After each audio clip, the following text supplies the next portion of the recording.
গতকালকে রাতে অ্যারেস্ট হয়েছে। এটা নিয়ে তো হাই উল্লাস করার কিছু নাই, ঠিক আছে? মামলা যখন আছে অ্যারেস্ট হবে, এগুলো নিয়ে এত টেনশন করে দুঃখ প্রকাশ করে কান্নাকাটি করার কিছুই নাই।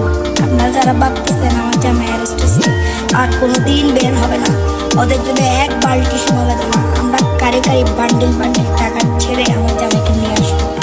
আমার জামাই বীরের বেশে চলে আসবে এবং যারা এই ঘটনা ঘটাইছে তাদেরকে ছাড় দেওয়া হবে না। মাথায় রেখো, এতদিন আমরা পলাতক ছিলাম, এখন তোমরা পলাতক থাকার বেলা। এখন আমার জামাই আইনি প্রক্রিয়া শেষ করে আমার কাছে আসবে, তখন আমার খেলা শুরু হবে। খেলার মাত্রা শুরু করছে তোমরা, শেষ করবো আমরা, ঠিক আছে? সবাই আমার জামাই যারা সাজ্জাদের যারা সাপোর্টার আছো, আমার জামাইয়ের জন্য দোয়া করবা যাতে 10-12 দিনের মধ্যে জামিন করে ফেলতে পারো, ঠিক আছে? ধন্যবাদ। না, আমি নির্দোষ দাবি করতেছি না। আমি যখন জানি, আমি কেন নিজেকে নির্দোষ দাবি করব? আমি দোষী। আমি কি আপনাদেরকে একবার বলছি আমি নির্দোষ? তখন আমার আবেগে কাজ করছে, বিবেক কাজ করে নাই। বিবেকটা কাজ করলে পৃথিবীর সর্বশ্রেষ্ঠ আদালত হচ্ছে মানুষের বিবেক। তখন যদি আমার বিবেকটা কাজ করতো তাহলে আমি এত বড় পাপের মধ্যে জড়িয়ে যেতাম না।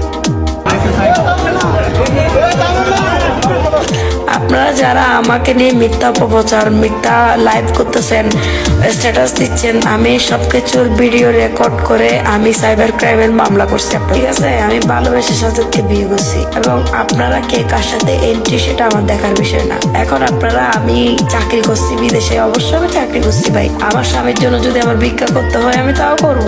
আপনারা যারা আমাকে নিয়ে মিথ্যা অপপ্রচার, মিথ্যা লাইভ করতেছেন, স্ট্যাটাস দিচ্ছেন, আমি সবকিছুর ভিডিও রেকর্ড করে আমি সাইবার ক্রাইমের মামলা করছি আপনাদের বিরুদ্ধে। ইনশাআল্লাহ সবকিছুই একটি সমাধান হবে। না, আমি নির্দোষ দাবি করতেছি না। আমি যখন জানি, আমি কেন নিজেকে নির্দোষ দাবি করব? আমি দোষী। আমি কি আপনাদেরকে একবার বলছি আমি নির্দোষ? তখন আমার আবেগে কাজ করছে, বিবেক কাজ করে নাই। বিবেকটা কাজ করলে পৃথিবীর সর্বশ্রেষ্ঠ আদালত হচ্ছে মানুষের বিবেক। তখন যদি আমার বিবেকটা কাজ করতো তাহলে আমি এত বড় পাপের মধ্যে জড়িয়ে যেতাম না।